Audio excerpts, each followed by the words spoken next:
Salve, salve, você que acompanha o Análise Verdão aqui no YouTube. Meu nome é Leonardo Suzuki, sejam muito bem-vindos a mais uma análise pós-jogo de mais uma copada do Palmeiras, 1 a 0 no Atlético Mineiro, no Mineirão, num jogo que tem bastante coisa legal pra falar. Tem alguns destaques individuais, positivos e negativos, mas principalmente de uma forma coletiva, muita coisa interessante pra falar, porque eu já adianto, acho que foi um jogo muito seguro do Palmeiras e um jogo que prova que por mais que ainda tenham questões a evoluir, por mais que ainda falte uma peça ou outra, por mais que às vezes um jogador esteja em má fase e tal, quando chega uma competição como essa, uma Libertadores, e o time se fecha, se concentra naquilo, o Palmeiras ainda é muito forte, a gente ainda pode ter esperanças aí nesse 2023 de terminar bem o ano, certo? Mas vamos lá, tem bastante coisa pra eu conversar aqui, certo? Separei alguns tópicos pra gente poder analisar, porque tem muita coisa interessante do ponto de vista tático que eu observei nesse jogo, então vem comigo, já deixa o like aí, tá? Que depois você vai esquecer, uma copada como essa, 1 a 0 no Atlético Mineiro, no Mineirão, merece o seu like, então deixa o likezinho aí, porque depois você vai esquecer e vamos analisar essa bagaça, certo? Por que é tão interessante? Porque quando a gente olha o contexto do jogo, o Atlético no Mineirão, fora de casa, a gente imagina o Atlético tendo um ímpeto maior ali no início do jogo, empurrado pela torcida e tal, mas o que a gente viu no início do jogo, nos primeiros minutos, foi um Palmeiras extremamente confortável com a posse de bola, e eu acredito que essa tenha sido realmente a ideia do time, sabendo que as transições do Atlético iam acabar sendo muito fortes, né? Então, se o Palmeiras ficasse mais atrás ali pra sair num contra-ataque, provavelmente o Atlético ia matar muita jogada com falta, porque faz isso, né? Com o Otávio, com Batalha e tudo mais. Então, o Palmeiras manteve a posse pra dar uma esfriada na torcida também, pra dar uma esfriada no ambiente. E com paciência. 20 minutos de jogo, o Palmeiras estava com um índice ali por volta dos 60% de posse de bola. Então foi um Palmeiras que conseguiu encontrar espaços e conseguiu ficar confortável a partir da posse de bola, mesmo jogando no Mineirão, mesmo jogando contra o Atlético Mineiro lá. E qual que era a ideia por trás disso, tá? Como o Palmeiras conseguiu espaço e de fato conseguiu? A ideia de ocupação ali era mais ou menos a mesma. Você tinha a saída de três, com o Mike, o Gomes e o Murilo. Você tinha menino Zé Rafael, o Veiga, o Dudu vindo por dentro, o Piquerez ultrapassando, Arthur aberto, Rony centroavante, beleza. Só que você tinha uma estratégia, né? A ideia padrão ali era a mesma, mas uma estratégia específica para esse jogo, para se aproveitar dos encaixes do Atlético Mineiro e gerar mais jogo por dentro, pelo centro do campo. Por quê? Eu expliquei na análise tática que saiu aqui, analisei o Atlético Mineiro, né, de cabo a rabo, e eu expliquei que o Atlético marca através de perseguições individuais, ou seja, o famoso cada um no seu, são perseguições longas, ou seja, um jogador vai atrás do outro por boa parte do campo sem desgrudar, essa é a ideia pelo menos. E o Palmeiras se aproveitou disso, porque o Atlético tinha um trio no meio-campo. Você tinha Otávio e Batalha, os dois volantes, e o Zaratio como um meia ali, a ponta desse triângulo, nesse trio de meio-campo. E aí, como o Palmeiras se posicionou ali? O Palmeiras tinha o Zé Rafael um pouco mais recuado nessa saída de bola, já atraindo a marcação do Zaratio, que era o meia do Atlético. Então já anulava ali o Zaratio. E aí, a ideia do Atlético era ter o Batalha marcando o Gabriel Menino e o Otávio marcando o Veiga. Só que o Dudu, ele vinha muito mais por dentro, né? Claro que muitas vezes o Dudu vem jogar como um meia, mas ele sempre troca com o Piquerez, ele muitas vezes parte do lado e conduz pra dentro. Nesse jogo especificamente, a estratégia do Palmeiras foi ter o Dudu já no início da jogada por dentro, pra gerar uma sobrecarga. Então o Palmeiras gerava uma superioridade numérica ali naquele setor central. Então você tinha dois volantes do Atlético, Batalha e Otávio, e três meias do Palmeiras, o Gabriel Menino, o Veiga e o Dudu. Então, 3 contra 2. Ou um dos meias do Palmeiras ia sobrar, né? E ia conseguir receber a bola livre, ou um dos zagueiros do Atlético ia ter que sair para caçar esse jogador livre e ia abrir espaço na defesa para Rony, para Arthur, enfim. E o Palmeiras se aproveitou muito bem disso, gerou muito espaço na entrelinha através disso. Vocês vão lembrar do Veiga recebendo a bola por ali, conseguindo conduzir livre. Era por causa disso. Era por causa do Palmeiras manipulando esses encaixes de marcação do Atlético Mineiro para gerar um jogador livre naquela área do campo. O que aconteceu depois também, que foi bem interessante de ver, quando o Filipão ele tira o Zaratio e coloca o Igor Gomes, e aí o Igor Gomes fica mais na marcação do Gabriel Menino, uma coisa que aconteceu também foi o Gabriel Menino partir do centro e lateralizar, vir pro lado, não pra frente, pro lado, porque aí ele traz o Igor Gomes junto com ele e abre esse passe por dentro pro zagueiro dar direto no meia, no Veiga, no Dudu e tudo mais. Isso aconteceu também, já no momento que o Palmeiras tinha menos a posse, então acho que ficou menos nítido, mas foi um outro mecanismo ali que o Palmeiras utilizou que eu achei interessante. Enfim, o Palmeiras conseguiu gerar linha de passe, conseguiu criar através disso. Claro que o gol ele sai, né? Ele sai com o Veiga tendo muito espaço por ali, mas é um outro contexto, né? Ele é uma jogada que parte de uma bola parada e aí volta, tanto que o Gomes ainda tá lá na área e tudo mais. Mas foi um Palmeiras muito confortável com a posse. Claro que depois do gol, o Atlético passa a ter mais a bola. Pelo contexto da partida, né? Jogando em casa, precisava correr atrás do placar. Absolutamente normal. Mas defensivamente eu achei um Palmeiras seguro, tá? Eu sei que muitas vezes aquele chuveirinho na área dá um nervoso e tudo mais. Claro que o Atlético criou chances de finalização, mas eu achei um Palmeiras defensivamente seguro. Acho que nesses primeiros minutos, em alguns momentos, o Palmeiras deu algum espaço em transição defensiva, ou seja, quando perdia a bola, alguma hora o Atlético conseguiu achar um espaço ali para tentar contra-atacar e tudo mais. Algumas vezes eu observei o Saravia passando nas costas do Dudu, uma coisa que ficou perigosa em dado momento ali no primeiro tempo, justamente, né, você coloca o Dudu um pouco mais por dentro para gerar essa sobrecarga. O ponto negativo é você ter o Saravia, lateral direito do Atlético, mais livre para ultrapassar por ali, é o famoso cobertor curto, né, você cobre de um lado, descobre do outro, faz parte, o importante é você conseguir equilibrar essas coisas. Mas a gente defendeu muito bem, e defendeu muito bem aquelas bolas que o Atlético tentava forçar no Hulk, né? O Hulk sendo um centroavante, saindo, expliquei isso também na análise, esse mecanismo do Atlético, forçando muito bola no Hulk, e o Palmeiras marcou muito bem essa bola do Hulk, tentando receber entre as linhas do Palmeiras. Daqui a pouco eu falo questões individuais, porque eu preciso falar sobre Murilo e Gustavo Gomes, tá? Que encaixam muito nesse elogio que eu estou fazendo aqui, mas o Palmeiras anulou muito bem essas jogadas. Eu acho que no primeiro tempo, e aqui eu vou precisar fazer um destaque individual negativo, eu acho que no primeiro tempo alguns espaços que saíram tem muito a ver com o negócio que eu falei na última análise, na análise pós Palmeiras e América Mineiro, que eu preciso repetir aqui, porque é muito complicado. Às vezes o Gabriel Menino desliga do jogo, é impressionante, ele é muito instável. É muito instável. E eu repito, eu acho que ele é o melhor volante que tem pra jogar ali, ao lado do Zé Rafael. Eu acho que ele ainda tem que ser titular. Mas é muito complicado, o Gabriel Menino é muito instável. Então, é um negócio que o Palmeiras tá jogando lá no Mineirão contra o Atlético, tá bem, tá organizado, todo mundo bem.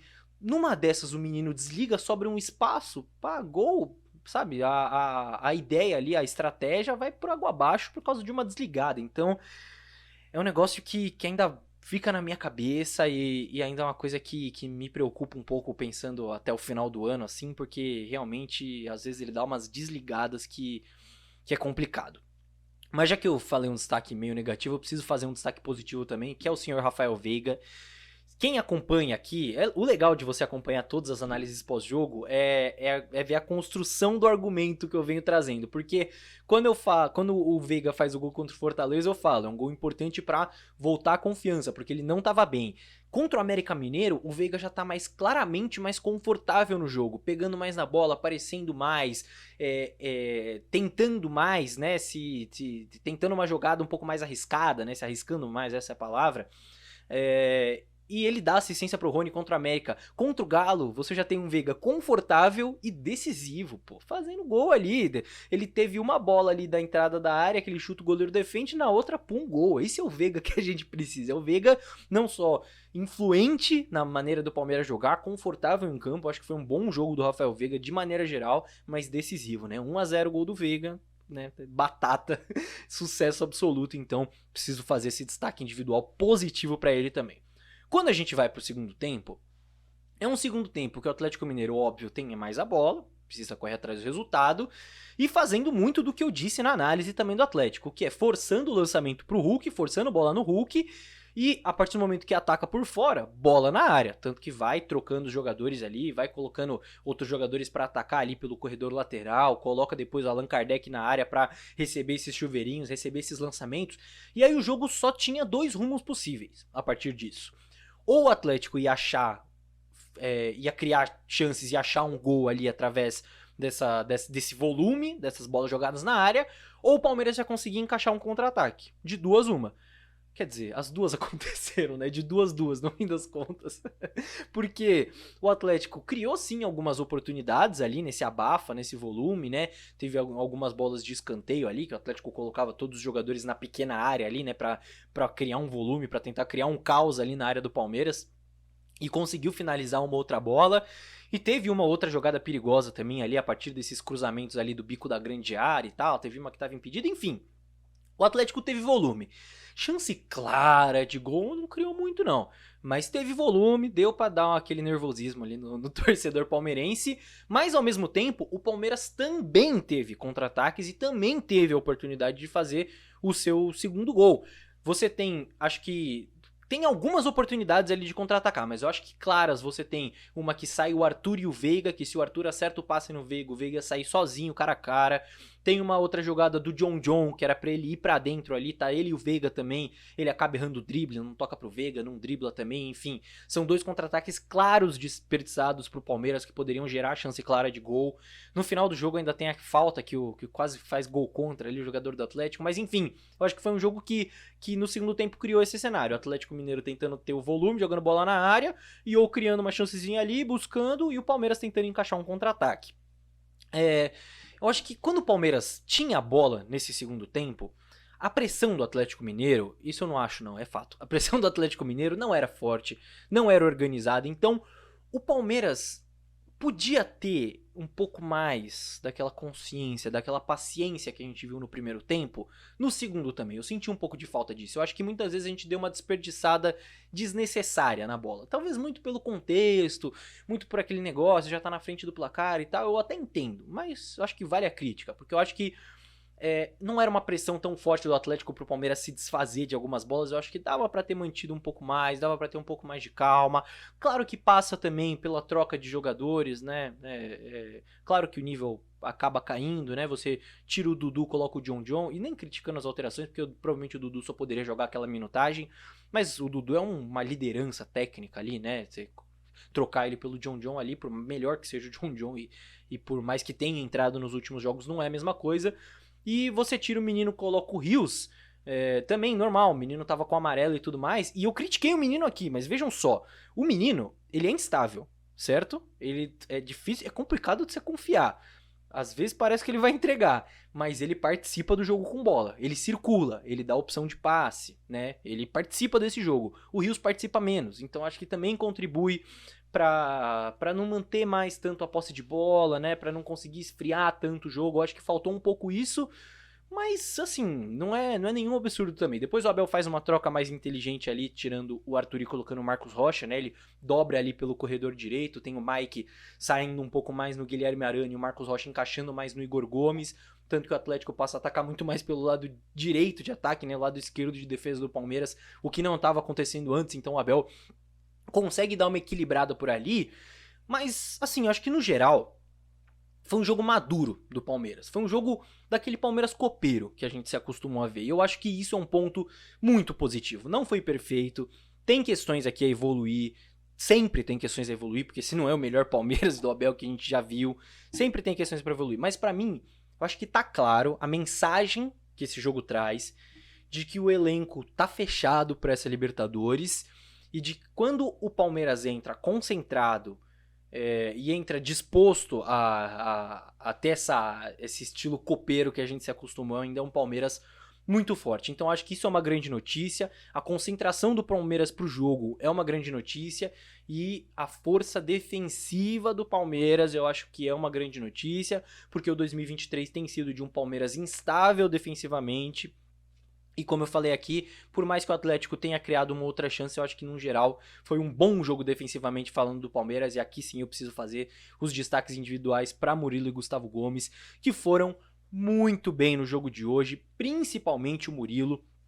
Porque lembra que eu falei daquele movimento do Hulk de sair da referência para buscar a bola, para tentar receber na entrelinha do Palmeiras? Quem ia junto com ele para dar esse combate era o Murilo.